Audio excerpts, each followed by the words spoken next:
में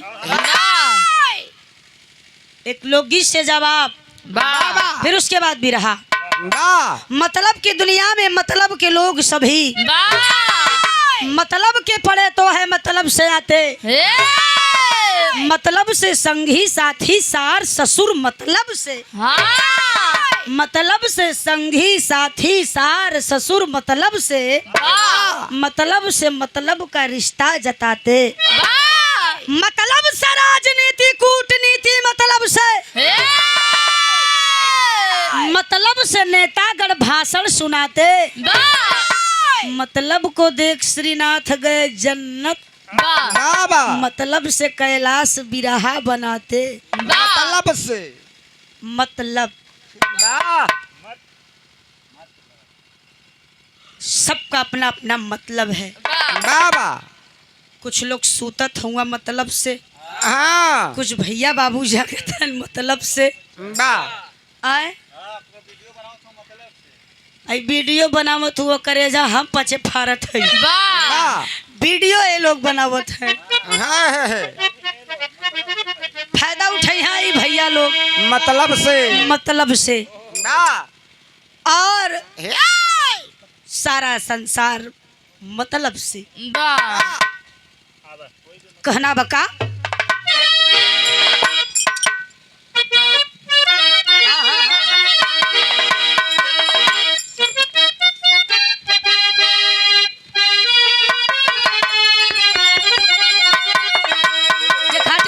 सुनवैया आया 4 लाइन की लोकगीत पर गौर करिएगा। क्या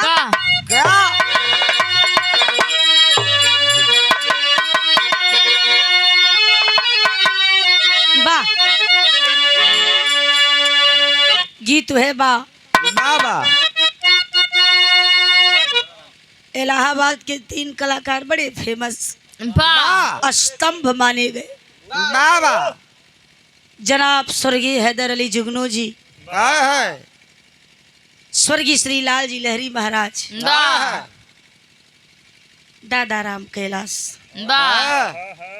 हैदर का झटका, दादा राम कैलाश को लटका और लाल जी लहरी को फटका। आज तक क्यों बर्दाश्त नहीं की है, अब जो बर्दाश्त की है आसाराम को साढ़ू है क्या? हैदर चाचा गाँव है कैसे भैया बाबा दुश्मन मिलई सवेरे मगर मतलबी यार न मिले, दुश्मन मिले सवेरे मगर मतलबी यार न मिले, दुश्मन मिले सवेरे मगर मतलबी यार न मिले, यार न मिले, आयो यार न मिले, दुश्मन मिले सवेरे मगर मतलबी यार न मिले, दुश्मन मिले सवेरे मगर मतलबी यार न मिले, दुश्मन मिले सवेरे मगर मतलबी यार न मिले। भाव पर गौर करेंगे क्या दुश्मन मिले सवेरे मगर मतलबी यार न मिले, रड़ुआ रहाई जन्म भर मगर कर कसा नारी न मिले, रड़ुआ रहाई जन्म भर मुला कर कसा नार न मिले, रड़ुआ रहाई जन्म भर मुला कर कसा नार न मिले, नार न मिले, यो नार न मिले, दुश्मन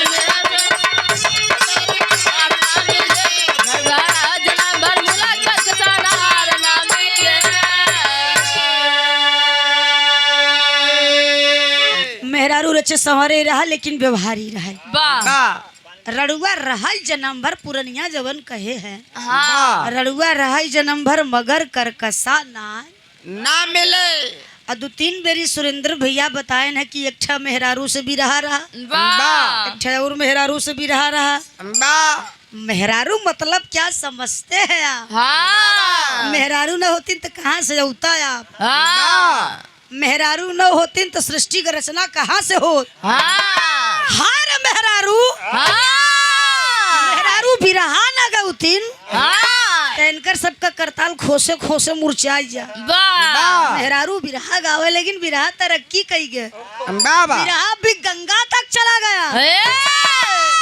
बड़का भैया है तो है मेहरुआ से एलर्जी बा लगा तो भौजी से कहे पड़ी एक आध दाई चली तब बताई।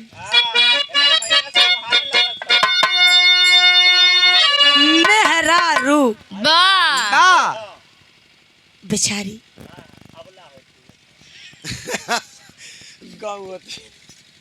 बारे भैया अब खैर जाए तो भैया का अनुभव हो भाई। अब हम का कहबे करी भाव पर गौर करिएगा। सतयुग त्रेता द्वापर सतयुग त्रेता द्वापर कलयुग के रचना मतलब से सतयुग त्रेता द्वापर कलयुग के रचना मतलब से सतयुग त्रेता द्वापर कलयुग के रचना रचना मतलब से ओ रचना मतलब से सतयुग त्रेता द्वापर कलयुग के रचना मतलब से सतयुग त्रेता द्वापर कलयुग के रचना मतलब से। चारों युगों की बात मिलेगी मतलब से। सतयुग त्रेता द्वापर कलयुग का रचनवा मतलब से। चार युग का रचना हुआ मतलब से। अब इसमें क्या क्या मतलब से चारों युग है जब मतलब से रचा गया। अब आगे जरा गौर करिएगा क्या दादा राम कैलाश वाली में करनियाद पुरुष अध्याय अरे करू बड़ाई मतलब से ख्याल करो सृष्टि की रचना अरे कर दिखलाई मतलब गति अपार देवता दानव दोनों प्रदताई घातक ये मुनि कश्यप जी तब युद्ध मचाए मतलब से घात किए मुनि कश्यप जी तब युद्ध मचाए मना घात युद्ध मचाए मतलब से घात किए मुनि कश्यप जी तब युद्ध मचाए मतलब से घात किए मुनि कश्यप जी तब युद्ध मतलब से। भैया कौशे करनी याद पुरुष अध्याय का करू बड़ाई मतलब से खासे ख्याल करो सृष्टि की रचना कर दिखलाई मतलब से वैसे गति अपार देवता दानव दोनों प्रगटाई मतलब से घात किए मुनि कश्यप जी तब युद्ध मचाए मतलब से घातव कैला युद्ध भी के लिए तैयार भैला युद्ध मचाई मतलब से तो दानव कैले खूब लड़ाई भगले देवता जान बचाई भाई दुई नौजन मिल कैले समुद्र मंथनवा मतलब से भाई दूनो जन मिल कैले समुद्र मंथनवा मथनवा मतलब से ओ मथनवा मतलब से ओ मथनवा मतलब से भाई दूनो जन मिल कैले समुद्र मंथनवा मतलब से भाई दूनो जन मिल कैले समुद्र मंथनवा मतलब से। भैया भगले देवता जान बचाई न भैया भाई दुनो जन मिल कैले समुद्र मंथनवा मतलब से। अब बतावा देवता दानव कभो पटरी न खाए देवता कितना चालाक निकले दानव को मिलाई के समुद्र मंथन किए देवता दानव मिलकर समुद्र मंथन किए 14 रतन निकला उसमें लक्ष्मी निकली उनके साथ साथ 60,000 अप्सराएं असंख्य निकली 60,000 अप्सराएं असंख्य थी। लक्ष्मी बड़ी सुघर रही विष्णु कहा ये हमारे लाए हैं विष्णु जी लक्ष्मी को मतलब से ले लिए इंद्र कहाँ सुना तू लक्ष्मी जी के ले लिया है काम कर ये जवन 60,000 असंख्य अप्सराएं निकली है ना हम अदाई देता दे दा मतलब से।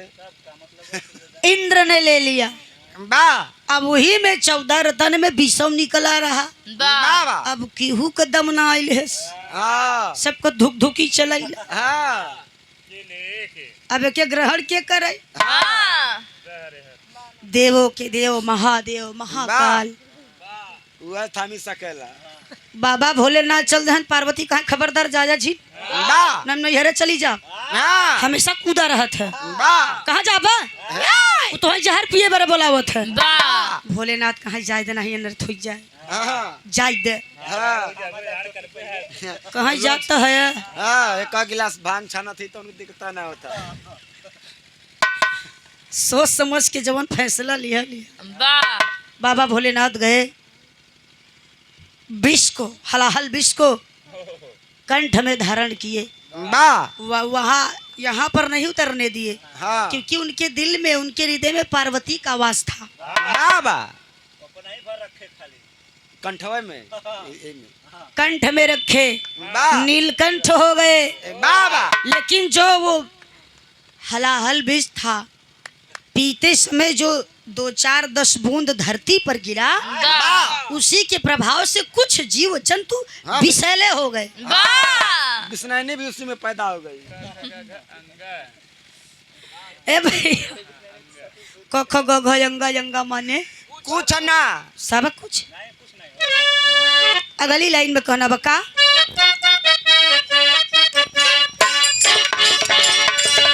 त्रेता युग में आ जाइए बाबा।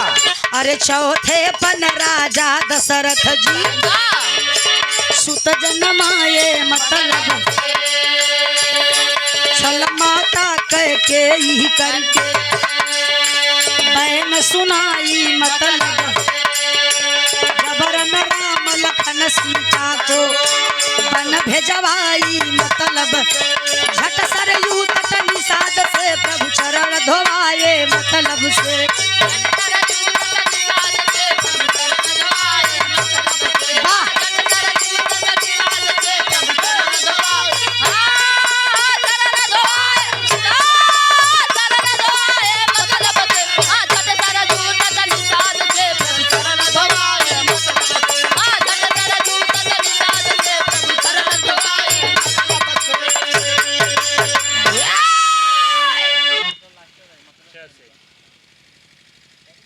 भैया चौथे पन राजा दशरथ जी सुत जन्माए मतलब से जवानी भर पावर ना ही रही।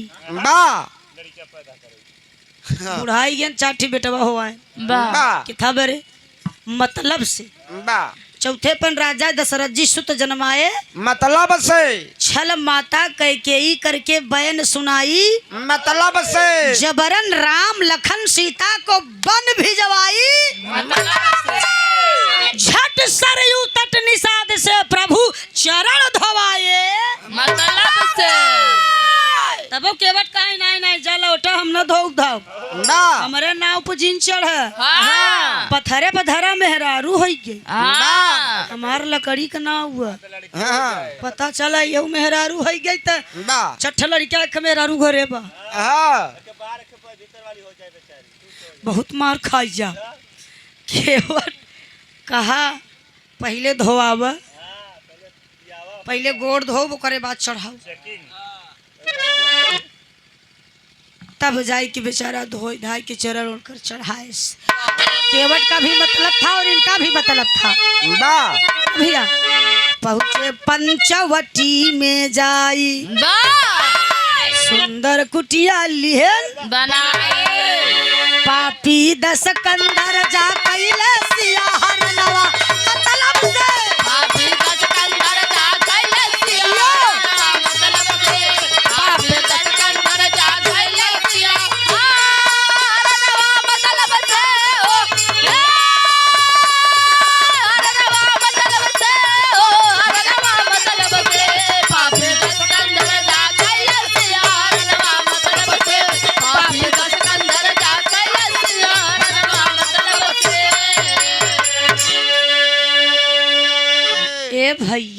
बा पहुँचे पंचवटी में जाई सुंदर कुटिया लिहेन बनाए तब से पापी दस कंधर जा कैले सिया हरनवा मतलब से अब आगे आवा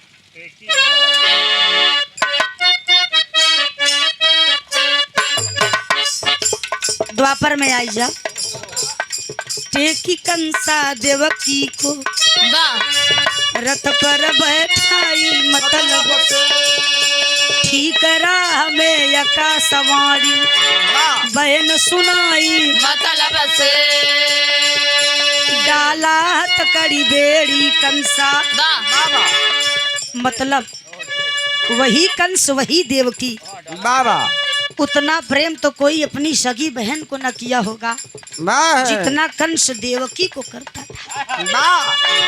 चचेरी बहन थी देवकी।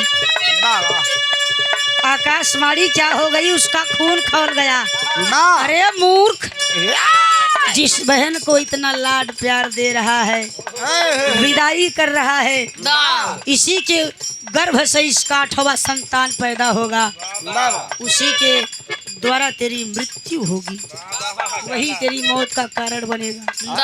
मतलब डाला हथ कड़ी बेड़ी कंसा जेल कराई मतलब से अरे ढेर दिना जब बीत गया ढेर दिना जब बीत गया जन्म यदुराई ढेर दिना जब बीत गया जन्म यदुराई ढेर दिना जब बीत गया जन्म यदुराई मतलब ढेर दिना जब बीत गया जन्म यदुराई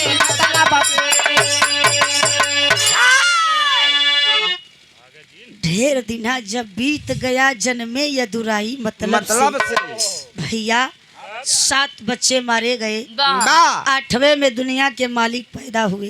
बाबा अब देखा वो भगवान रहन न भगवान पैदा भैन भगवान पैदा भैन लेकिन भगवान खुद से नहीं गए भगवान को भी सहारा लेना पड़ा। वसुदेव गोकुल में पहुंचाई मतलब से कन्या लेकर गईले मतलब से कैले कुंवर कन्हैया कंसा कई बधनवा मतलब से कुंवर कन्हैया कंसा के बधनवा मतलब से कैले कुंवर कन्हैया कंसा के बधनवा मतलब से ओ बधनवा मतलब से ओ बधनवा मतलब से कैले कुंवर कन्हैया कंसा के बधनवा मतलब से कैले कुंवर कन्हैया कंसा के बधनवा मतलब से भगवान कन्हैया ने कंस का वध किया। बा आखिरी लाइन में पे गौर करेंगे गीत आखिरी होता उसके बाद बिरहा कैसे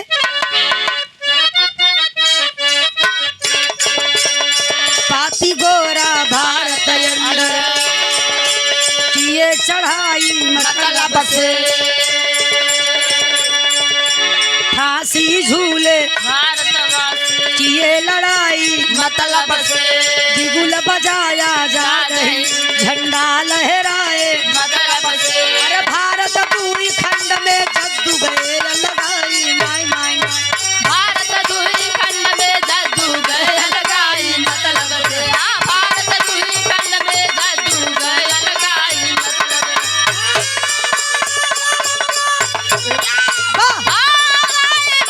से भारत दुई खंड में जद्दू गए लगाई मतलब से भारत दुई खंड में जद्दू गए लगाई मतलब से ए भैया पापी गोरा भारत के अंदर किए चढ़ाई मतलब से हमें लगा तो स्विच ऑफ होए वाली बा वाह फांसी झूले भारतवासी किए लड़ाई मतलब से वो हर जिन देखा हर देखा बिगुल बजाया आजाद हिंद झंडा लहराए मतलब से भारत दुई खंड में एक ठा हिंदुस्तान एक ठा पाकिस्तान वाह मतलब से बट गए। बाबा आखिरी लाइन में कहना बा बाहरे मतलब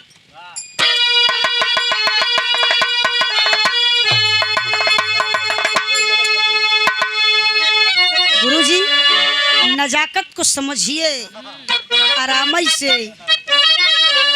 जद्दू जगत पति समझाए चारों युग में हुई लड़ाए कैलाश के तना लिखबा, अरे कैलाश के तना लिखबा आखिर सकल जहानवा मतलब से। कैलाश के तना लिखबा आखिर सकल जहानवा मतलब से। कैलाश के तना लिखबा आखिर सकल जहानवा मतलब से। जहानवा मतलब से, जहानवा मतलब से। कैलाश के तना लिखबा आखिर सकल जहानवा मतलब से। कैलाश के तना लिखबा आखिर सकल जहानवा मतलब से।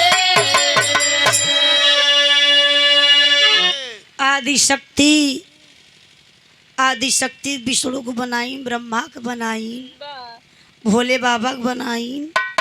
ओकरे बाद कहाँ बेटवा देखा ना, रुक जा गुरुदेव, बेटवा देखा तोहार सबको हम के है वाह तीनों जने कहाँ माता।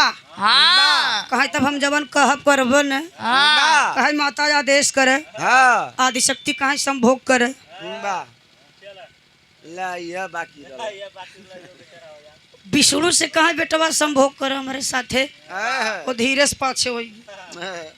माता गड़बड़ बोल रही है, हाँ ब्रह्मा लगे गई। कहाँ तब तू का कहत है, कहे नहीं माता इ नियम का कानून के खिलाफ बा। वाह कहे अच्छा हेलो रच के बढ़ाइल भा नहीं स्विच ऑफ हो जाए। हेलो इतने ज्यादा न जाए। भोले बाबा से कहा बेटवा तो है सुम्मीद बा, वाह ये बतावा तू का कहत है। हाँ भोले बाबा कहा माई शर्त मंजूर बा, बा लेकिन हमारा एक शर्त बा। वाह बा कहा तू जवन कहबू तवन कर, लेकिन मेरी एक शर्त है।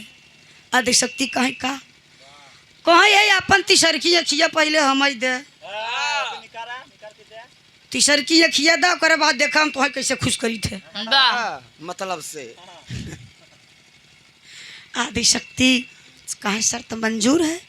तीसरा नेत्र भोलेनाथ को प्रदान कर दिया मस्तक पे उनकी माथे पर। हाँ जब तीसरा नेत्र मिल गया आदि शक्ति कहे तब बेटवा वाह कहे बस माता बा आदेश करा। खड़ी हो जा। हाँ आदि शक्ति सामने खड़ी हुई, तीसरा नेत्र भोलेनाथ खोले, आदि शक्ति भस्म हो गई।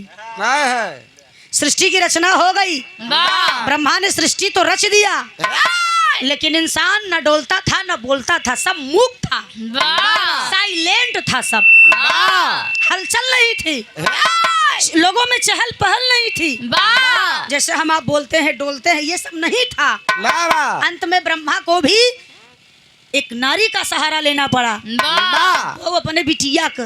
हाँ सरस्वती जान गई कि बाबू हमारा मरे लगे हाँ धन से गई बदरे के ऊपर बैठी, हाँ भाग ले बेटा। डर का मारा सोची न इज्जत कैसे बचे। हाँ अब नारी बेचारी मेहरारू सुरेंद्र भैया कहा करे बेचारी। हाँ कुलोरी ले बाड़ी भैया। हे!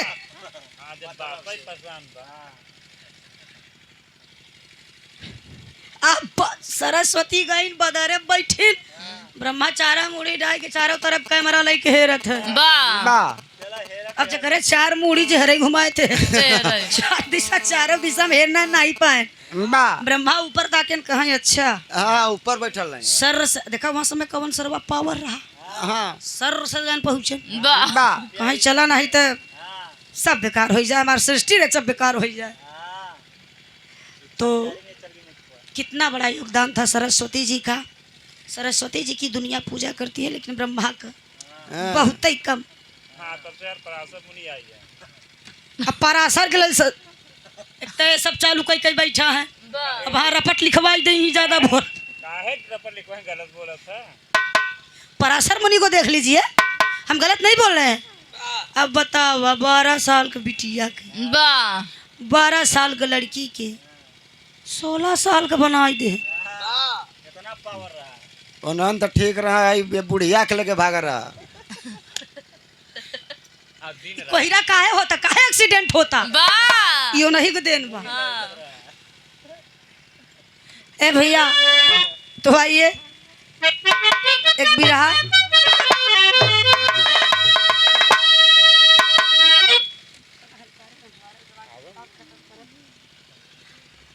हल्का रे मामा। मारी गुरुजी मारी। स्ट्रेंजर क्षमा सौरी। आओ भैया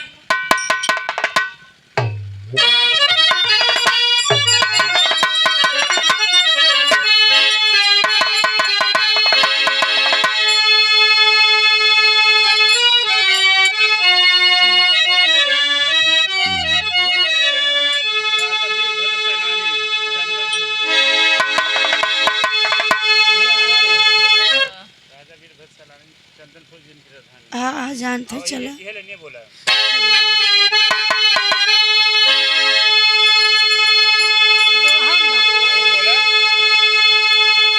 कहीं आग से प्यार करती चकोरी,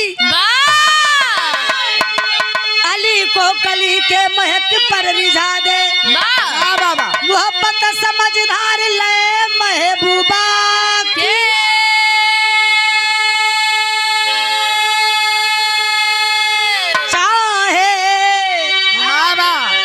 ऊंचे से नीचे गिरा दे।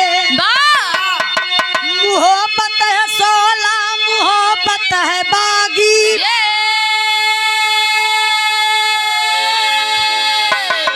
बिछड़ा जिगर को मोहब्बत मिला दे।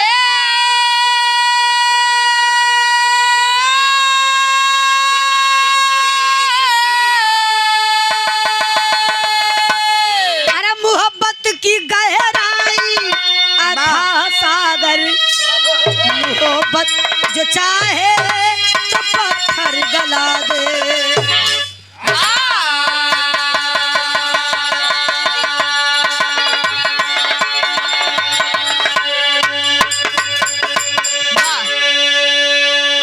ये दुनिया है,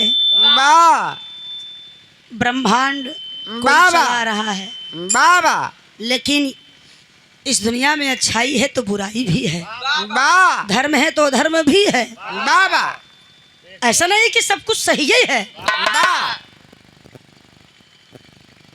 मैं नारियों की भी बात ऐसे नहीं करती हूँ।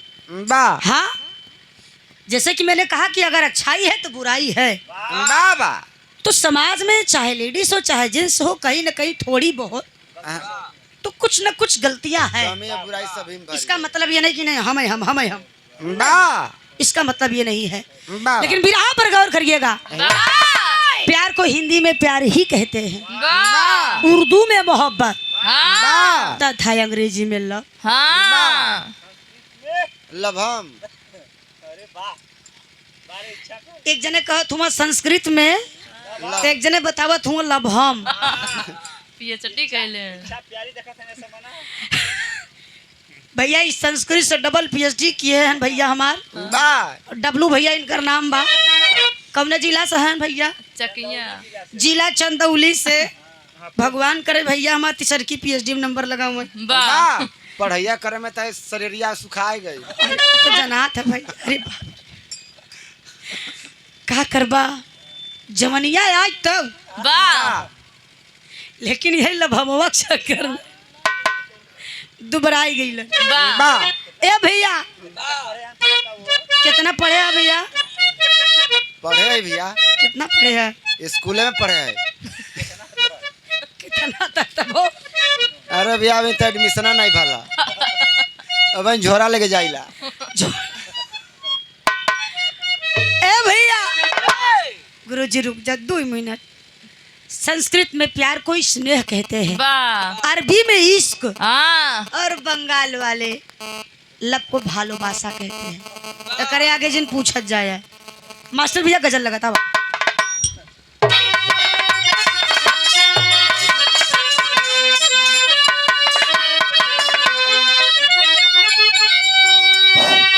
अरे जिसको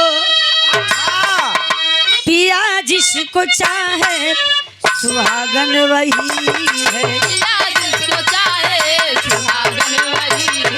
पिया जिसको चाहे पिया जिसको चाहे सुहागन वही है।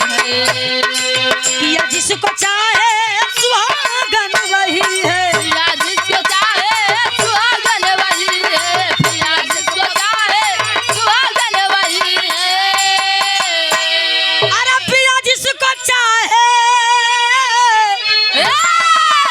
सुहागन वही है। जल जो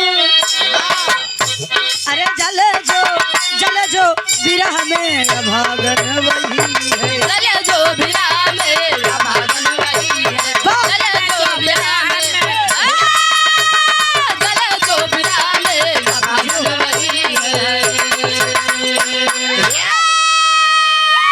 ई गजल बा लेकिन भाव बड़ा सुघर बा। बा नहीं बजा नई बनहवा मुनव्वर मस्ताना जी भांगड़ा पार्टी, आप लोगों का बड़ा एहसान है। हाँ वाकई में एक कलाकार की कीमत को जानता है। आप लोग भी जानते हैं, ऐसा नहीं है, बा लेकिन राग रसोई पागड़ी कहीं कहीं लही जाए का करबा है। पैसा लैला बहुत माया पुरस्कार बा ये बाबा, दातार सदा सुखी रखे रह यार। बा गुरुदेव सॉरी, अल्लाह आप पर मेहरबान रहे, आप बरतियन पर मेहरबान रहा। सवेरे फिर चपक के बजाई दी है, आनंद आई जाए। बा भांगड़ा के बात है दूसर होता है। बा आजकल ही डीजे चलिए बजे करे नाचे नहीं आवत। हाँ वह बेचारा हिल हाल देते।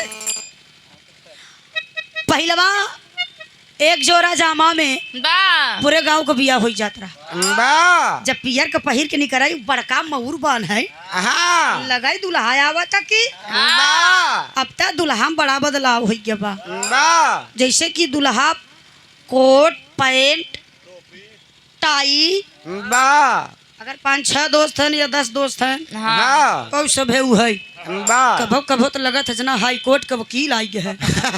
ज्यादा एक ही कलर रहा था।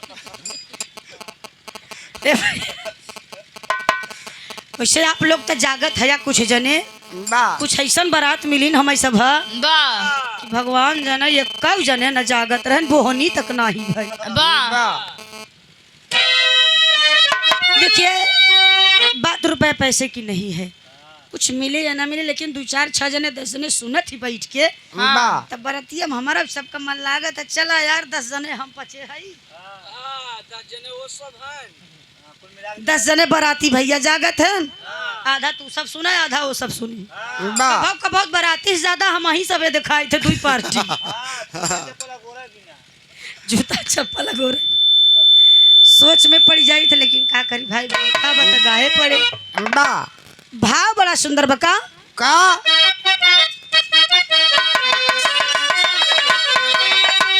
अरे अगर दिल से बा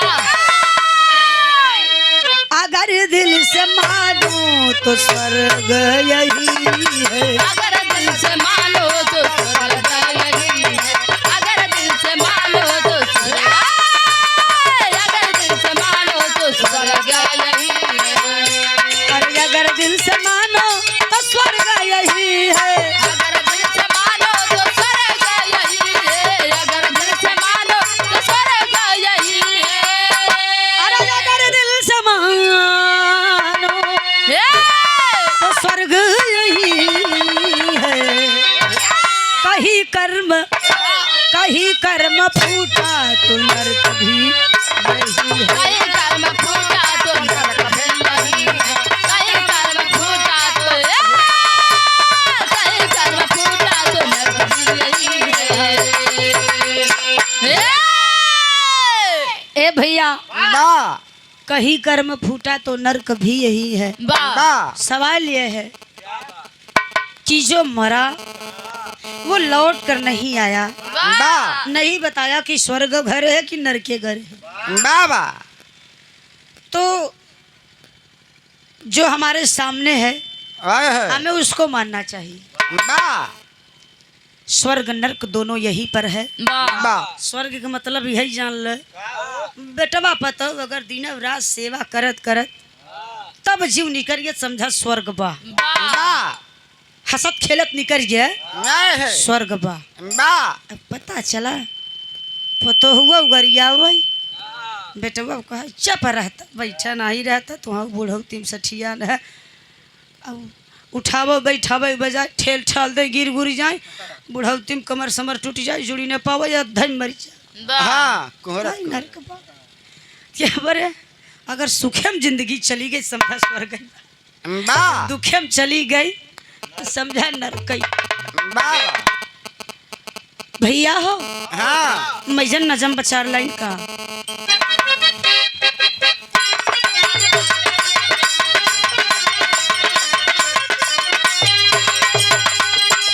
बा रूप पर रूप कुंवर का राजा दीवाना था हुई शादी जो जुगुल प्रेम का दीवाना था।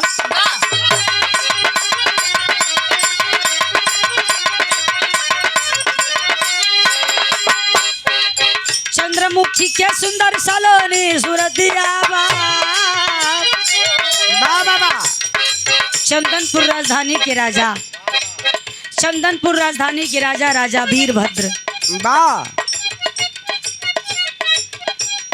सुबह का वक्त है नहीं सैर करने घोड़े पर सवार होकर चल पड़े। बा इस तरफ से वीरभद्र जा रहे हैं और उस तरफ से राजकुमारी चंद्रमुखी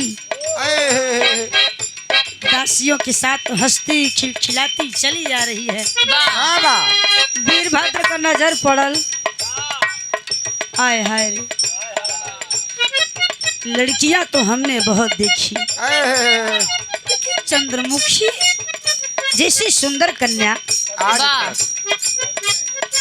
इतना आकर्षण ऐसी लड़की मैंने नहीं देखा। बा वो मने में प्रण कैला कि अगर हम बियाह करब बा तो चंद्रमुखी से बाबा अन्यथा पूरी जिंदगी रड़ुआ रहब।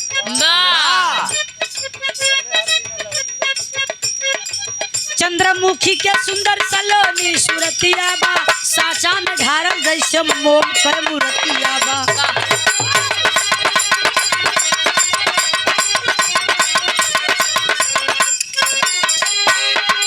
केस काली छटाली लार पर चकर बूना केस काली छटाली लार पर चकर बूना दिल की आंख में काजर करे दोनों जुना।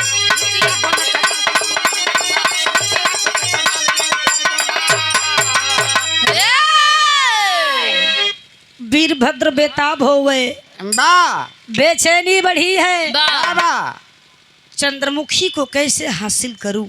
हाँ पहुंच गए चंद्रमुखी के घर। बा चंद्रमुखी के पिता से सारी बात बताई।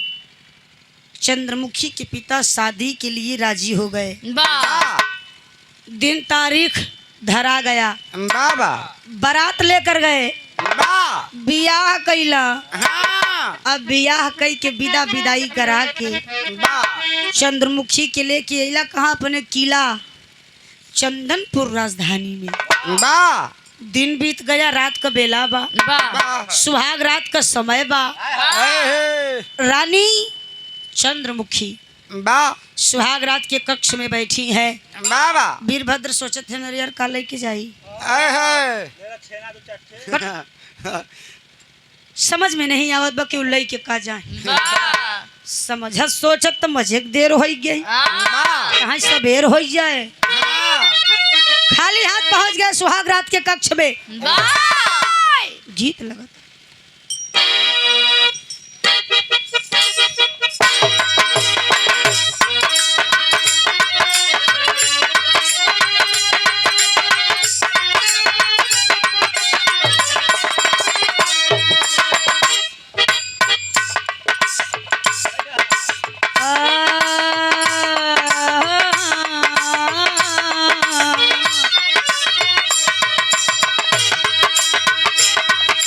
झिलमिल सितारों का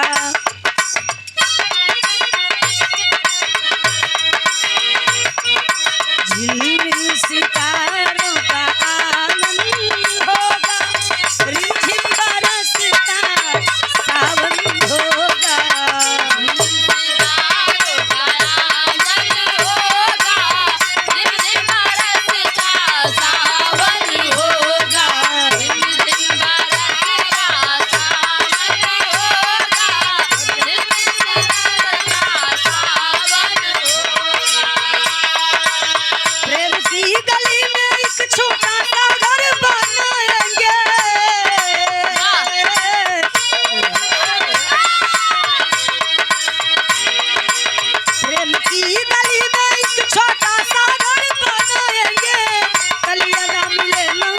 ही कांटों से सजाएंगे। कलिया ना मिले तो साली कांटों से सजाएंगे।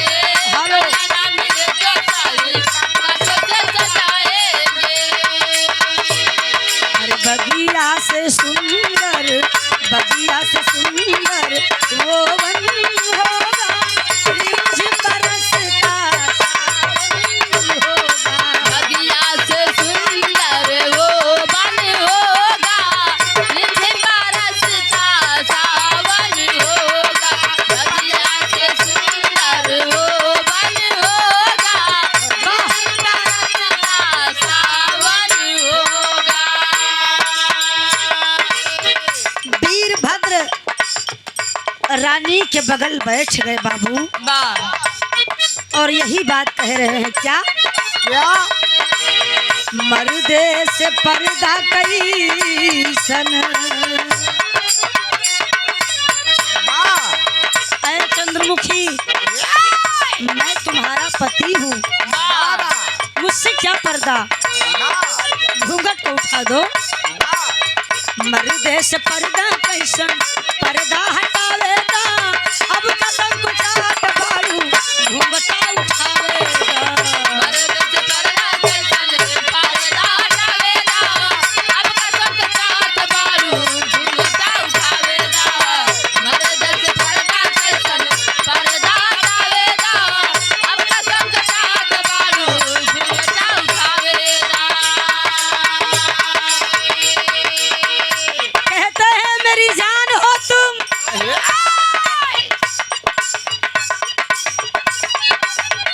तुम आ गई,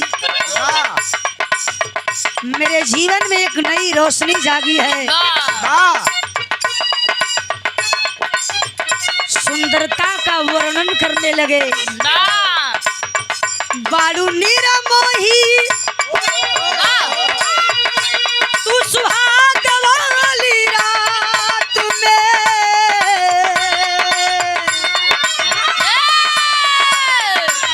बारू नीरा मोही तू सुहाग वाली रात में, चांदनी बारात बात हंस के बितावेगा। चांदनी बारात हंस के बितावेगा, चांदनी बारात हंस के बितावेगा। चांदनी बारात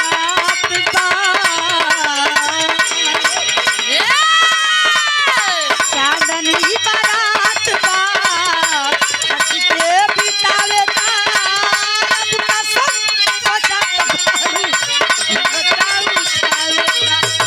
चांदनी बारात हंस के बितावेगा, जब कसम के साथ बारू घूंघटा उठावेगा। चांदनी बारात हंस के बितावेगा, जब कसम के साथ बारू घूंघटा उठावेगा।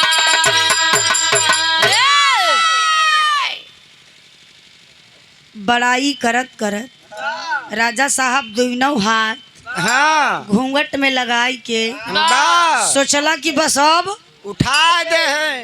घूंघट में जो ही हाथ लगाकर घूंघट को खोलने चले, वाह डांट कर बोली रानी, खबरदार राजा साहब, वाह खबरदार। राजा क्या हुआ रानी, मैं तुम्हारा पति हूँ, वाह मैं तुम्हारा मुखड़ा नहीं देखूंगा तो कौन देखेगा।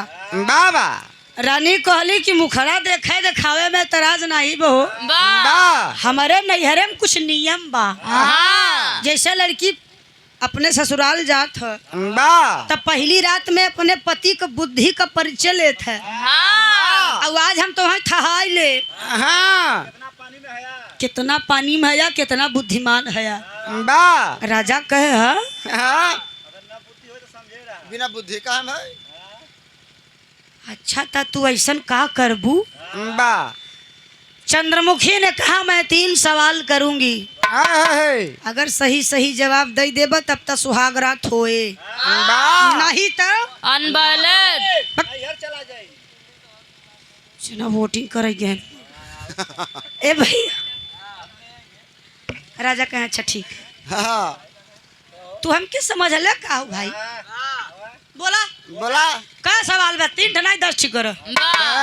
चंद्रमुखी ने कहा पहले 3 का दो तब बढ़ाऊ। राजा ने कहा तुम अपना सवाल करो, मैं जवाब देने के लिए तैयार हूँ। गुरुजी रुक जा। चंद्रमुखी ने कहा जरा बिरहा पर गौर करिएगा, हम तो सवाल के जवाब बताओ भाई कर, थोड़ा सा आप भी दिमागी कसरत करिएगा कि आखिर रनियमा के सवाल का जवाब होई का। रानी ने कहा मेरा पहला सवाल है लुगा खोलवावे। लुगा खोलवावे। हाँ भैया सवाल हो। और दूसरा सवाल बा गोल गोल टोवेला। गोल गोल टोवेला। हाँ। तीसरा सवाल बा दहिया पे चढ़ के काहे फिर रोवेला। हाँ अंतिम में वही के पड़ेला। वीरभद्र डांट कर बोले अरे रानी बंद करो मजाक बाजी, तुम्हें मजाक सूझ रहा है? रानी भी गुस्सा में लाल। कहा हम मजाक के मूड में देखा था, यही मेरे सवाल है, जवाब बता दा नहीं तो जा। जवाब बता हिरकंतम नहीं तो खिसकंतम फरकंतम। ए भैया राजा कहा बस बस बस बस जुगाड़ होएगा बा। अब वही करेजा कुछ मार हरियाण है यहाँ बरे कि बिरहा ध्यान लगाए सुनते हैं। चाचा 51 रुपए का पुरस्कार बा, नाम नहीं बताया है बाबूजी की ओर से, बहुत बहुत पहले की प्रणाम बा। ए भैया वीरभद्र ने कहा मैं तुम्हारा जवाब अब भी दिए देता हूँ। बाबूजी राजा वीरभद्र 3 सवाल का जवाब खोजने लगे, ढूंढने लगे, सोचने लगे। सोचत ढूंढत रात बीत गई, सवेरा हो गया। रानी कहे कस कस बड़ा मोछा इच्छत रहे होइगा तो हार। राजा ने कहा रानी सुनो मेरी बात, मैं तुम्हारे सवाल का जवाब तो नहीं दे सका, लेकिन वादा करता हूँ जब तक सवाल का जवाब पा नहीं लूंगा मैं तेरे करीब नहीं आऊंगा, सुहाग रात नहीं बनाऊंगा, मैं तुम्हें छूऊंगा नहीं जब तक तेरे सवाल का जवाब नहीं ढूंढ लूंगा। रात बीती सवेरा हुआ, दरबार लगा है, दरबार में बड़े बड़े विद्वान बैठे हैं। गीत लगा था भैया का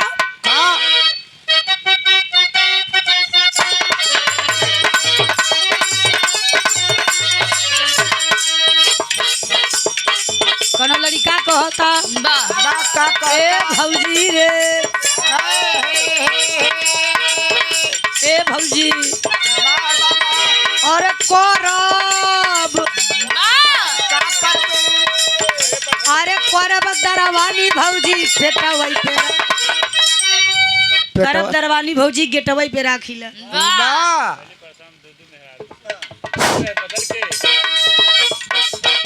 अरे भैली परेशान हम का दुई दुई में हरारू से, भैली परेशान हम का दुई दुई में हरारू से, भैली परेशान हम का दुई दुई में हरारू से।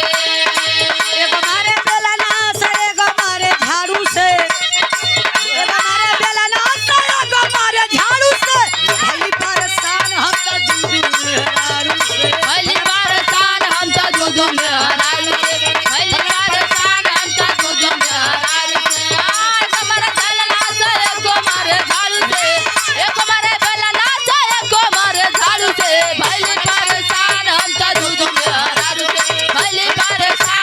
दुई दुई में हरारू से।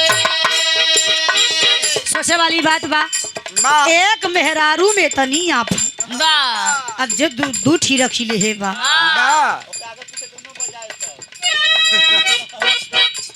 आजकल बीवी घर में बा लेकिन एक्स्ट्रा अफेयर चलत है।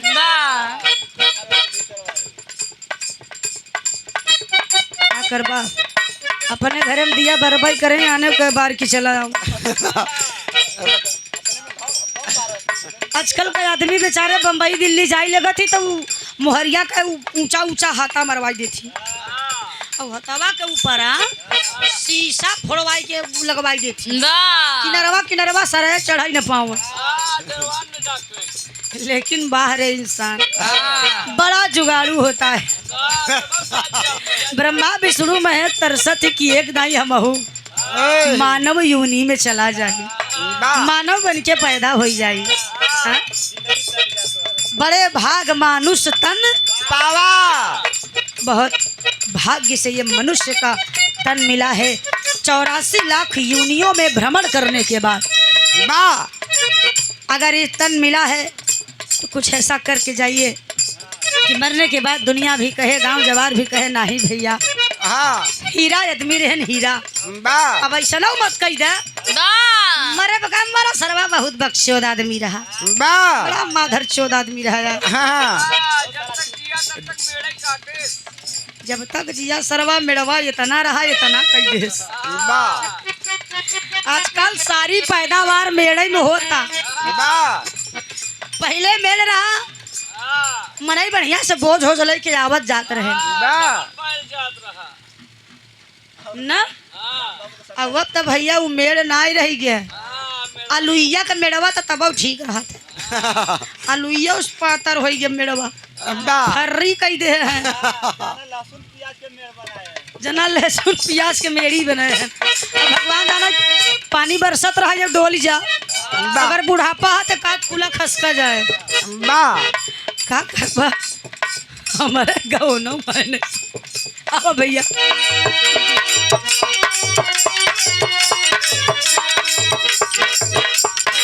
हमारे गांव में एक जने हैं, वो मेड़ कैसे काटा थी जानते हैं? ऐसे नहीं करते, वो वैसे करोई काटा अंदर से करो ओके नरियावा चल और मेड़वा जैसे सोच रहा भैया, मेड़वा ऐसे गोल हो गया। का करबा ज्यादा करा तो झगड़ा हो के बोल जाए। मैडम जिंदगी गवाए देते लेकिन ना समझते नहीं तन मिला काहे बाबा। पेट में रहती तो भगवान से कहती नरक से बहरे कही दे। भगवान कहाँ जाबा तो का करब, कहाँ तोहार नाम ले भरी कीर्तन करब, तोहार गुण गाऊ, कहाँ चल बहरे कही दिया।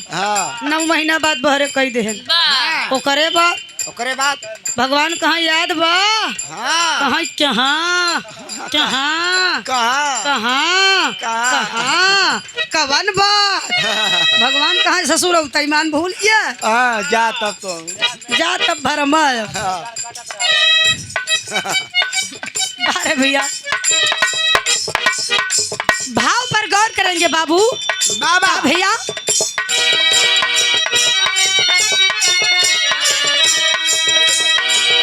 अरे भैले परेशान सब सवाल के जवाब में, भले परेशान सब सवाल के जवाब में, भले परेशान सब सवाल के जवाब में।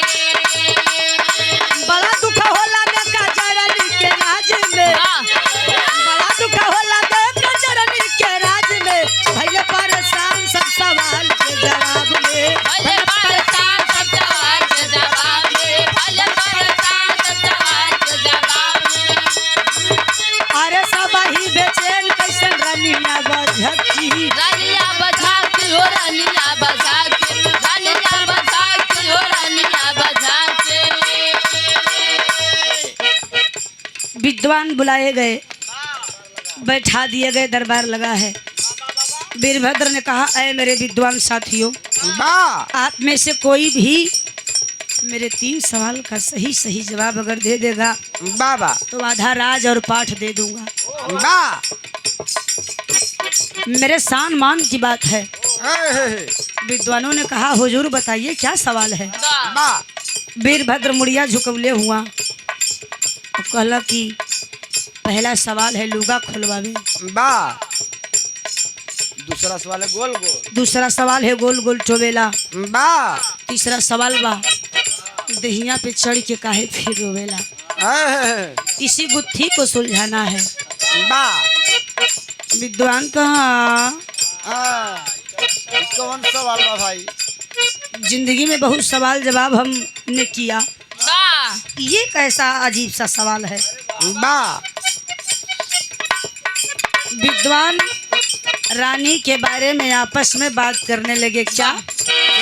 सब ही बेचैन ई कैसन रनिया बझकी।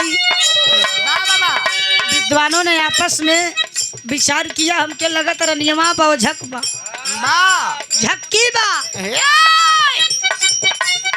बूढ़ी विद्वान पीस जलिया में चक्की। जलिया में चाकी हो जलिया में चाकी, जलिया में चाकी हो जलिया में चाकी। पावे न जवाब राजा घूमेलन समाज में, पावे न जवाब राजा घूमेलन समाज में। भैया परेशान सब हो, भले परेशान सब सवाल के जवाब में, भले परेशान सब सवाल के जवाब में। ए भैया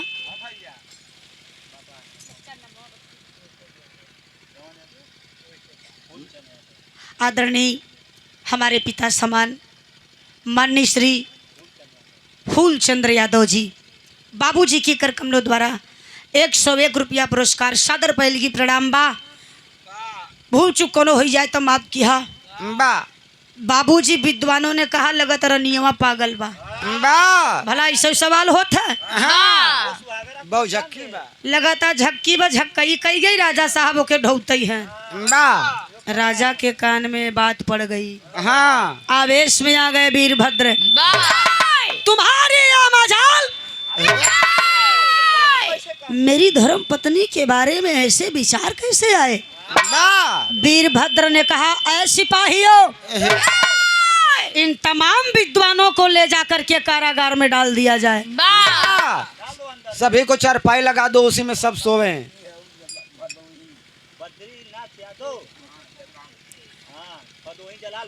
बाबू श्री बद्रीनाथ यादव जी जलालपुर भदोही की धरती से बा बाबूजी की ओर से 101 रुपया पुरस्कार। दातार सदा भला करे, बा घर परिवार पर मालिक का कृपा रहे। ए बड़का भैया बा तब के बोला था हट। ए भैया बा ऐसा बात ना है भाई, बहुत मेहनत करते देखा था आवाज न। ए भैया सिपाहियों ने विद्वानों को बाबूजी ले जाकर कारागार में डाल दिया। बा दिन बीत गया, रात का वक्त है। राजा विचार कैलन है, अगर मैं सवाल का जवाब नहीं दे पाया तो पूरे नगर में मेरी भद्दगी हो जाएगी। बा जहाँ जहाँ बात फैलेगी मेरी कितनी बदनामी होगी। वीरभद्र इतना चतुर चालाक राजा अपनी पत्नी के सवाल का जवाब नहीं दे पाया। मेरी मान सम्मान सब चला जाएगा। आखिर हम 3 सवाल का जवाब लिया ही कहाँ से? बा रात का वक्त हो चला है। राजा वीरभद्र ना तो सिपाही लिए, ना तो रथ लिए, ना तो पैर में जूता है, बा ना कोई सिपाही है। अकेले एक जोगी का भेष बनाकर बा जैसे कोई पागल टहलता हो, एकदम पागल बनकर बाबूजी रात का वक्त है जंगल की ओर प्रस्थान कर दिए। मास्टर भैया कैसे?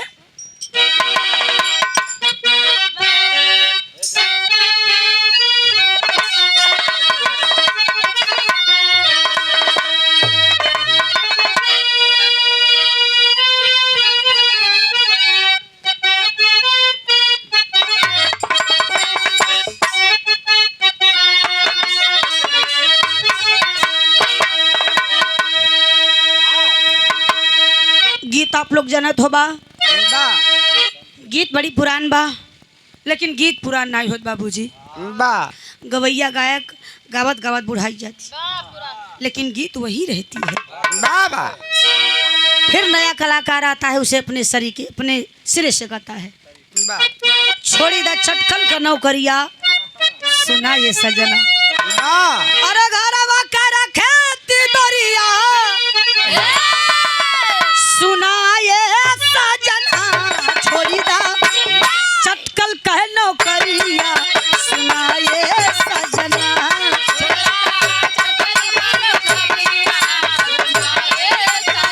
बाबा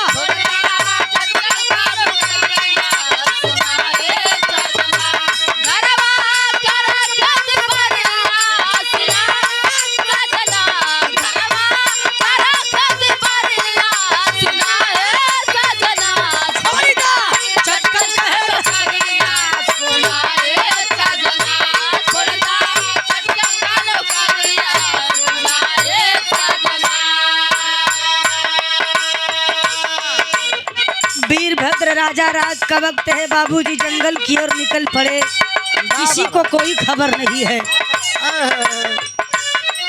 वाह,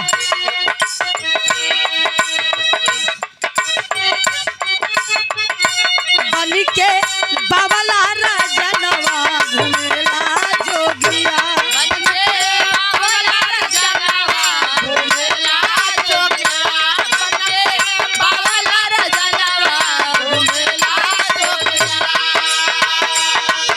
राजा जंगल में चले जा रहे हैं बाबू, अब मन में विचार कर रहे हैं दुनिया मुझे ताना मारेगी।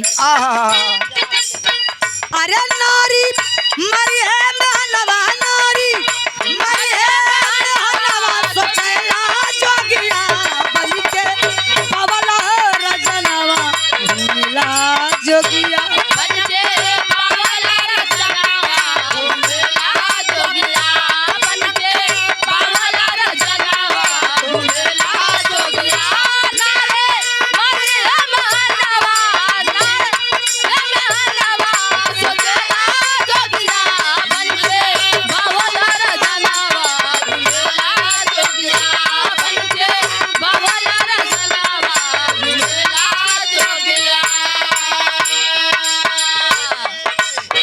विचार कर रहे हैं होई समाधान कैसे, सोच भूप मनवा।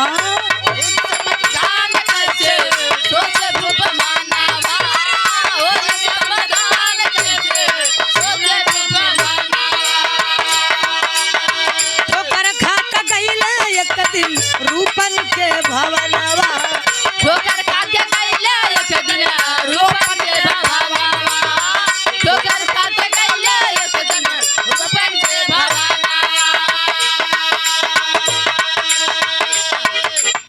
जंगल में पागलों की तरह बाबू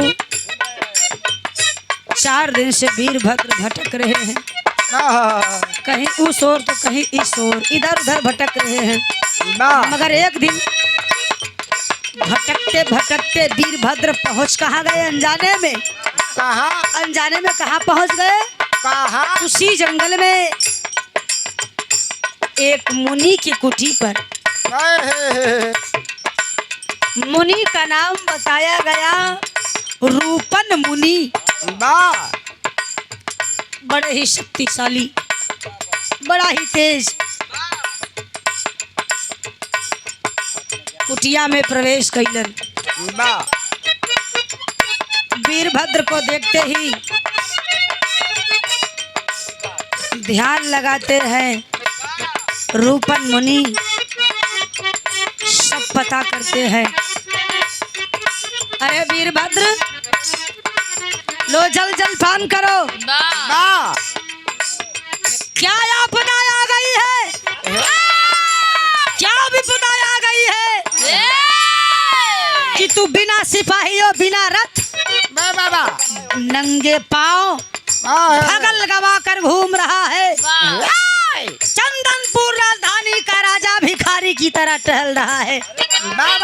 ऐसी क्या तेरे जीवन में घटना घट गई?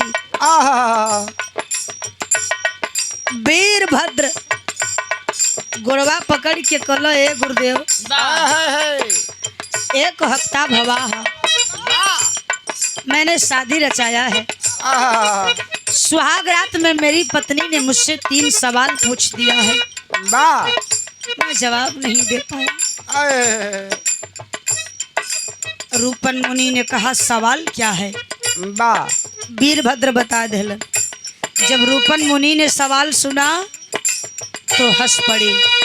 सुन के राजा के बचनवा हंसला जोगिया।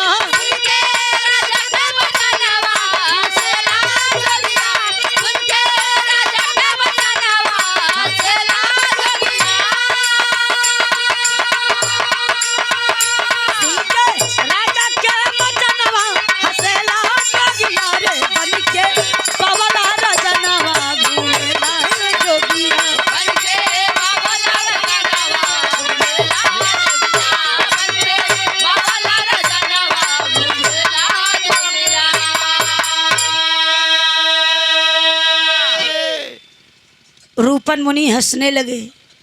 वीरभद्र खड़े हो गए। इसका मतलब आप हमारी पत्नी के सवालों का मजाक उड़ा रहे।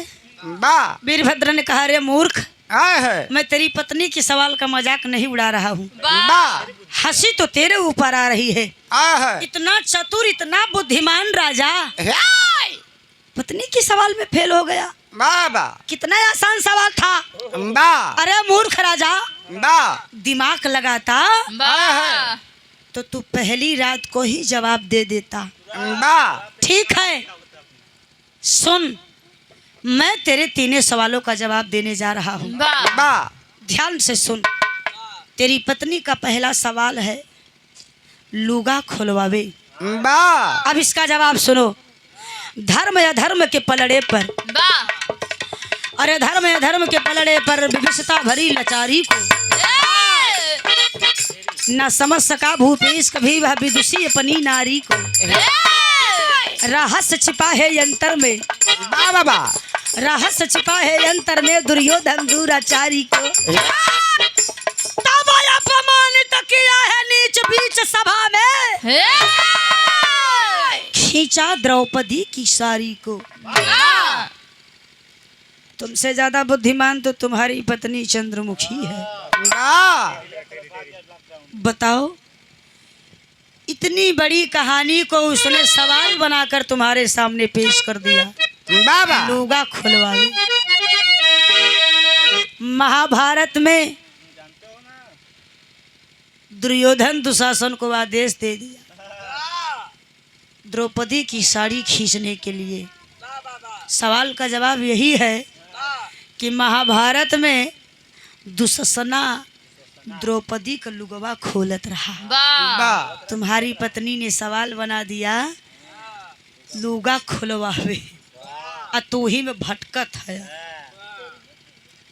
बचा दो सवाल। राजा के चेहरे पे हल्की मुस्कान आई।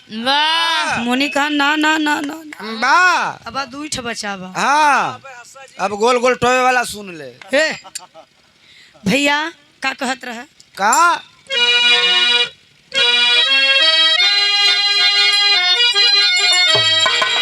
परीक्षा के परिणाम का होई, कैला संत शिरोमणि शब्दन के समीक्षा।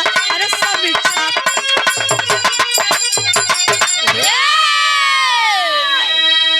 ए भैया, वाह रूपन मुनि कहे कि दूसरा सवाल सुनो वीरभद्र। वाह सवाल है, तुम्हारी पत्नी का गोल गोल टोवेला, इसका जवाब सुनो। कैसे भैया?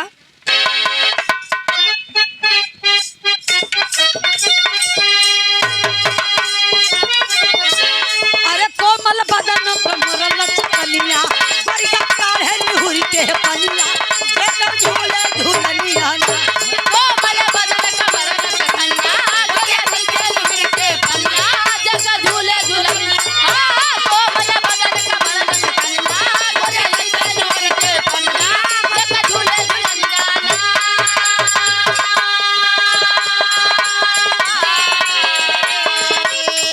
मुनि रूपन ने वीरभद्र से कहा, सुनो वीरभद्र, दूसरे सवाल का जवाब। बाबूजी आप लोग भी गौर करिएगा, बिरहा आखिरी होता। वाह अरे लगली भारत में महाभारत, लगली भारत में महाभारत, क्या समारिया हो पुरिया, क्या बिहार समरिया ना। लगली भारत में महाभारत, क्या समारिया हो पुरिया, क्या बिहार समरिया ना। लगली भारत में महाभारत, क्या समारिया हो पुरिया,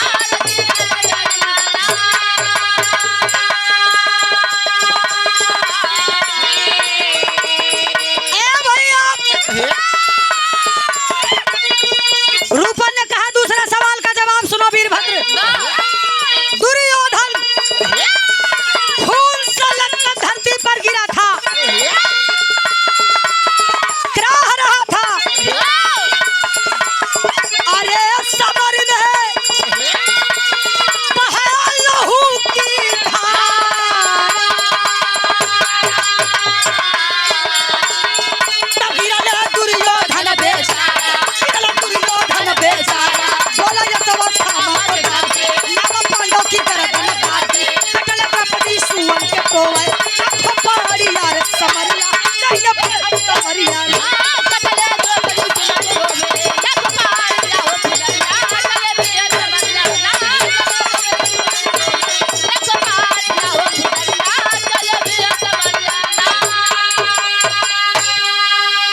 ए भैया बा अश्वस्थामा आकर बोला, अरे दुर्योधन बा तू मेरा गुरु भाई है, बा बोल तेरी क्या इच्छा है मैं पूरा कर दूंगा। हे दुर्योधन हंसकर बोला, अरे तू क्या करेगा, बा दुर्योधन की इच्छा तू पूरी करेगा, हाँ अरे जा हट। अश्वस्थामा कहा, दुर्योधन मैं हंसी मजाक नहीं कर रहा, मैं सच कह रहा हूँ, बोल दो तुम्हारी क्या इच्छा है। बाप बोलो इच्छा। दुर्योधन कहा, ठीक बा, तो जवन कहा वह करे के पड़ी। अश्वस्थामा बोलो। दुर्योधन ने कहा, क्या तुम पांडवों का कटा हुआ सर मेरे हाथ में लाकर रख सकते हो। बा मेरी इच्छा यही है बा कि पांचों भाई पांडवों की कटा हुआ सर मेरे हाथ में रख दो, बा यही मेरी इच्छा है। अश्वस्थामा कहा, बस इतनी सी इच्छा मैं पूरा करता हूँ। आधी रात का वक्त है, हाथ में कटार उठा लिया, पहुंच गया पांडवों के खेमे में। संजोग ईश्वर की देन, उस रात उस खेमे के भीतर पांडव सोए ही नहीं थे। अब सोचे वाली बात बा, जब पांडव नहीं सोए हाँ तो कोई तो सोया होगा। पांडवों की जगह पांडवों के 5 पुत्र, छोटे छोटे नन्हे नन्हे बालक, कोमल कोमल सोए हुए हैं। आया है अश्वस्थामा घुस जाता है खेमे में, उन 5 मासूम बालकों की निर्मम हत्या करता है।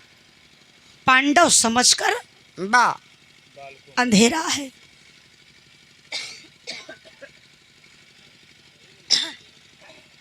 गर्दन को बाबूजी धड़ से अलग कर दिया। बा बरवा सहित 5 मुड़िया एक में, गदरिया में लटका के मुठिया में बांध के पहुंच गया दुर्योधन के पास। बा अरे लो दुर्योधन लो, हाँ क्या समझते हो मुझे, हाँ ये रहा तुम्हारे दुश्मन पांडवों का कटा हुआ सर, बा गिन लेना 5 है या नहीं है। बाबा दुर्योधन विचार करत है, बड़ी जल्दी गवा, बड़ी जल्दी है। हाँ फिर भी दुर्योधन खुश है, क्यों, पांडवों का कटा हुआ सर मेरे हाथ में है। लेकिन तब वो भले खुश है, हंस रहा है, विश्वास नहीं होत बा। बाबा अब विश्वास करने के लिए वो का करत बा, का 5 मुड़िया के जमीन में रख दिया, एक मुड़ी उठावे हाँ के घुमा घुमा के टोवे, बा परखे, हाँ अब परखे के बाद गदोरिया के बिचवा में ऐसे धई के हाँ जब दाबई हाँ तो मुड़िया फच से फूट जाए। बा 1 फूटी, 2 फूटी, 3, 4, जब 5 फूटल हाँ तब बोलो दुर्योधन मूर्ख, यह पांडवों का कटा हुआ सर नहीं है, क्योंकि अर्जुन, नकुल, सहदेव, धर्मराज की मूड़ी कोई भी तोड़ सकता है, लेकिन भीम की मूड़ी कोई नहीं फोड़ सकता। बा ये पांडवों का सर नहीं है, ये तो पांडवों के मासूम बच्चों का कटा सर है। ये तूने क्या कर दिया, बा मेरी दुश्मनी पांडवों से है, है न कि उनके मासूम बच्चों से है। रूपन मुनि वीरभद्र से कहोई, हाँ तोहरे मेहरी का दूसरा सवाल रहा, गोल गोल टोवेला। तब महाभारत में दुर्योधन कुछ छोट छोट लड़कवन को गोल गोल कटल की मुड़िया टोवत रहा कि पांडवई के हवई कि दूसरे के।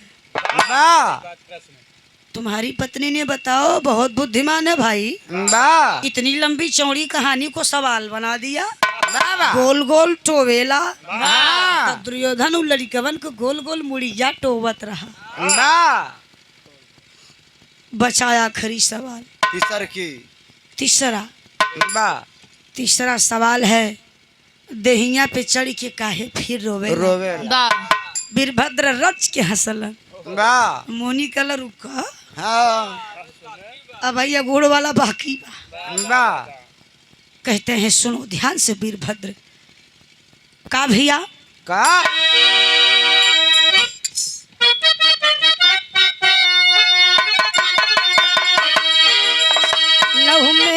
रंगाई गईली सगरी धरतिया बाबू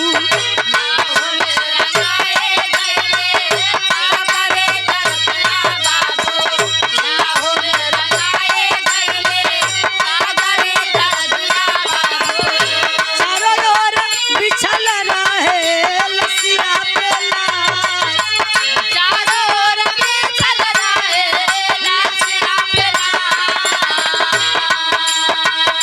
सोचे दुर्योधन भागी अपने अटरिया बाबू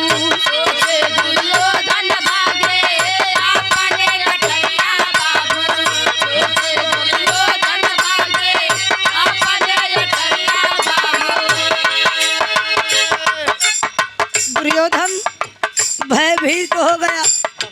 पांडव मुझे जिंदा नहीं छोड़ेंगे। मैंने पांडवों की मासूम बच्चों की हत्या करवाई है। बाबा मैं कहाँ भागूं, आए है कहाँ जाऊं? खड़ा हुआ, लड़खड़ाते हुए भागने लगा। भाग कर जाए कहाँ?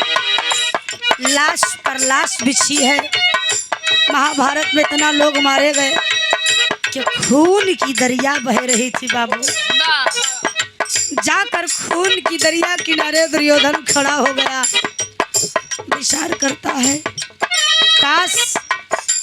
काश कि मैं इस खून की नदी को पार करके उस पार चला जाता। जाकर घर में घुस जाऊंगा, बाहर नहीं निकलूंगा, मुझे कोई नहीं मार पाएगा। लेकिन हम पार कैसे करी? कोई नौका भी नहीं है। सोचे दुर्योधन भागी आपने अटरिया पंचो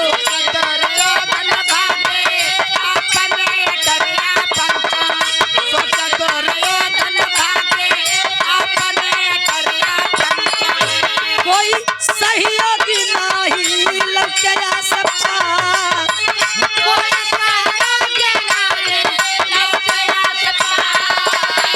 मिले ना सहारा बेसा हारा होई गईले भैया।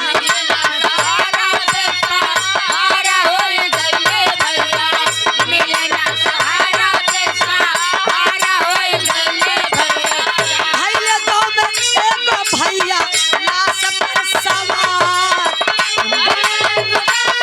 यो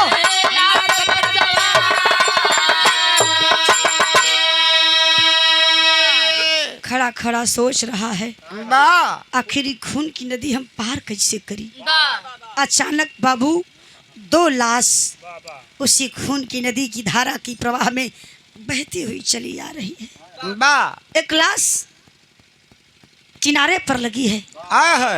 सोच गया कि इससे बढ़िया साधन कहाँ मिली। उसी मुर्दे के सहारे, लाश के सहारे दुर्योधन नदी को पार कर गया। उस पार गया, मात्र 2 कदम आगे गया है। सोच रहा है जिस मुर्दे ने मुझे नदी पार कराया, एक बार देख लूं किस बेचारे की लाश है। पलट कर आया, जब ही लाश बहने ही वाली है, पकड़कर पैर को खींचता है, अपनी बाहों का सहारा से बाहर निकला। पहचान में नहीं आ रही है वो लाश। जो उसके कंधे पर गमछा था या साफा था, उसके चेहरे से, क्योंकि पूरा शरीर मुर्दे का खून में सना हुआ है, साफे से चेहरे का जब खून साफ किया है, चेहरा शीशामती चमकत बा। चेहरे को देखते ही दुर्योधन गिर पड़ा बाबू। गिर पड़ा और छाती पीट पीट कर रोने लगा। रूपन मुनि राजा वीरभद्र से कहते हैं, अरे पागल राजा, तेरी पत्नी का आखिरी सवाल है, दहिया पे चढ़ के काहे फिर रोवेला। दुर्योधन जो उन्हीं लसिया पर चढ़ के नदिया पार कैले बा, और लसिया के देख के रोवत बा। क्यों रो रहा है? क्या कारण है?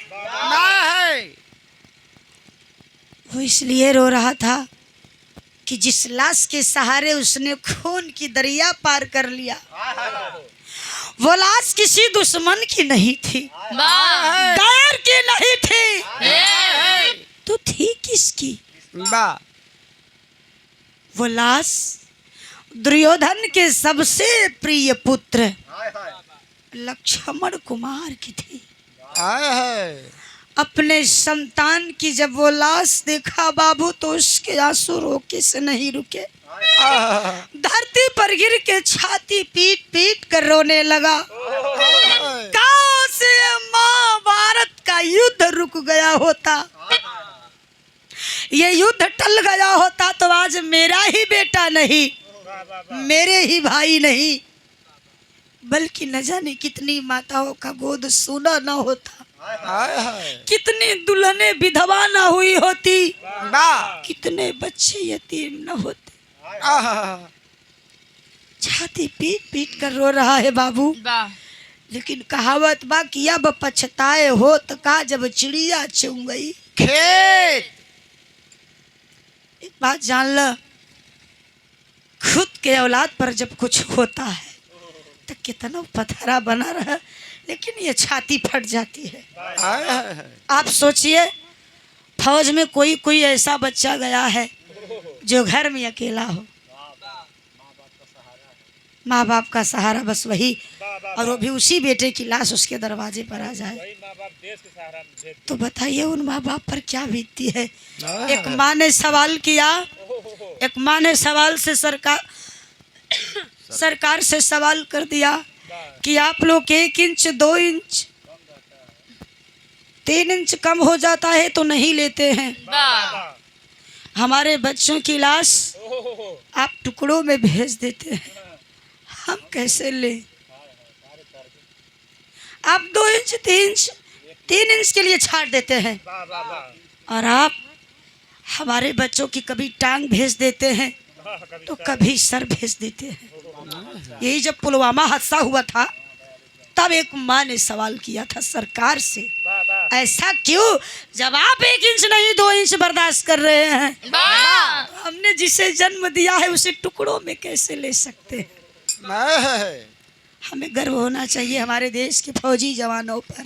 वाह हम चैन से सोते हैं, वो रात भर जागते हैं। बाबा दुर्योधन रो रहा है, आए है काश ये युद्ध न हुआ होता। आए है उठा लिया गदा। रूपन मुनि ने कहा, ए वीरभद्र वाह सुनो मेरी बात। तेरी पत्नी ने इस घटनाक्रम को सवाल में पेश कर दिया, वाह और तुझसे सवाल कर दिया कि देहिया पे चढ़ के काहे फिर रोवेला। वाह वो दुर्योधन का बेटा था, जिस लाश पर चढ़ कर गया उसी लाश को देखकर रो रहा था, क्योंकि वो उसका बेटा था। मजाक में समझ रहा है उस बात को। तुम मजाक के मूड में थे, लेकिन तुम्हारी पत्नी कितनी बुद्धिमान निकली। दिमाग लगाते तो आज तुम्हें 6वां 7वां दिन है भटकना नहीं पड़ता। बाबा जाओ दुर्योधन गदा उठा लिया, धरती में मारा, मारे गदा से, अरे धरती फाटली दबावे लसिया, तहिया दुर्योधन के पोछे ना पोछल लसिया।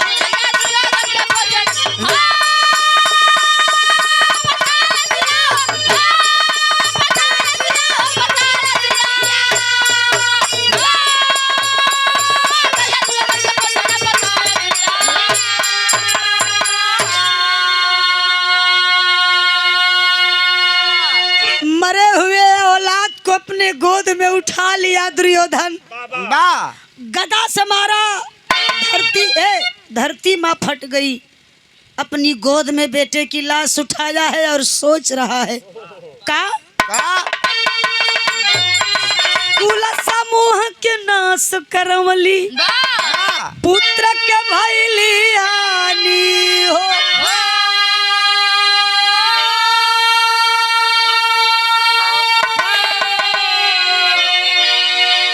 संगत ये बा अब जा राजा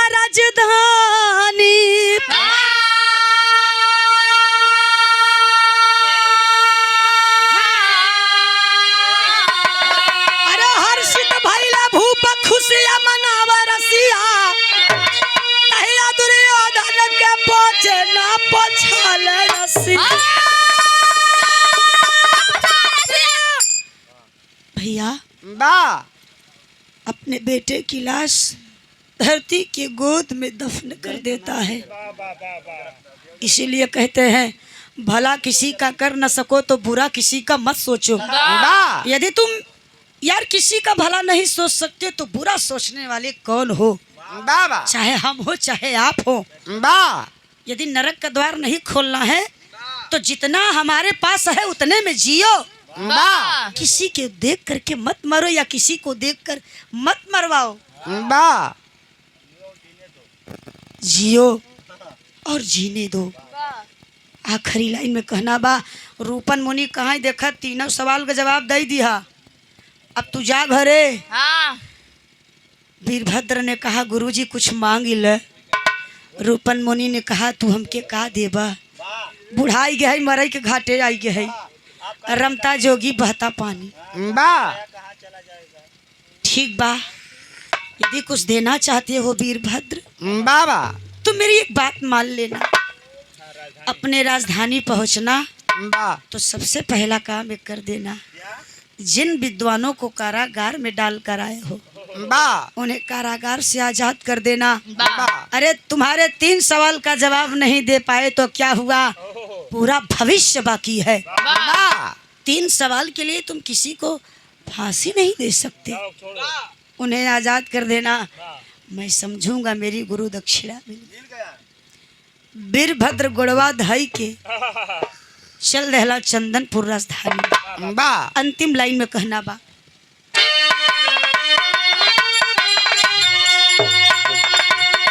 जखाल गुरु जद्दू लौटन की लहरे फुलावा कथन करे कभी गंगा सागर मितवाया वाधा।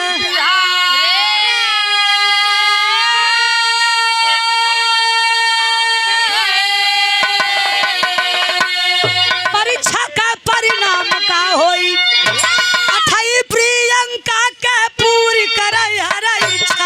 वो परीक्षा के परिणाम का